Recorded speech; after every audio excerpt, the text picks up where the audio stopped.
নমস্কার।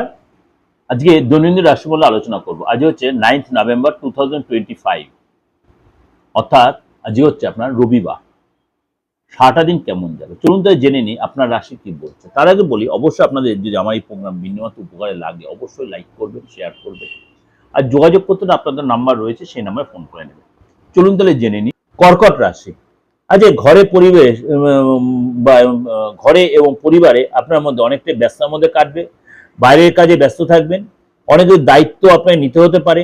আজ পুরনো কোনো কথার জন্য আজকে আপনাকে হয়তো একটু অনুশোচনা করতে হতে পারে, বা হঠাৎ কোনো গোপন কথা বেরিয়ে আসতে পারে। কাজে যে অনেক বেশি টেনশন থাকবে সেটা সামনে নেওয়ার চেষ্টা করবেন। আর্থিক ব্যাপারে বুঝে শুনে স্টেপ নেবেন। কোনো বন্ধুর সাথে হঠাৎ দেখা হতে পারে, তার সাথে ফোনে আজ কথা, দীর্ঘদিন পর তার সাথে দেখা হতে পারে, ফোনে কথা হতে পারে। সন্ধ্যের পরে আজ অনেকটা শান্ত থাকবে। সন্ধ্যের পরে আপনি ব্যস্ত থাকেন, কিন্তু শান্ত থাকে, অনেক বেশি ফ্রেশ হয়ে যাবেন। এবং আপনাকে অবশ্যই নিজেকে স্বস্তি এবং পেশেন্স রাখতে হবে কাজের প্রতি, তাহলে সেখানে আপনি ডেভেলপ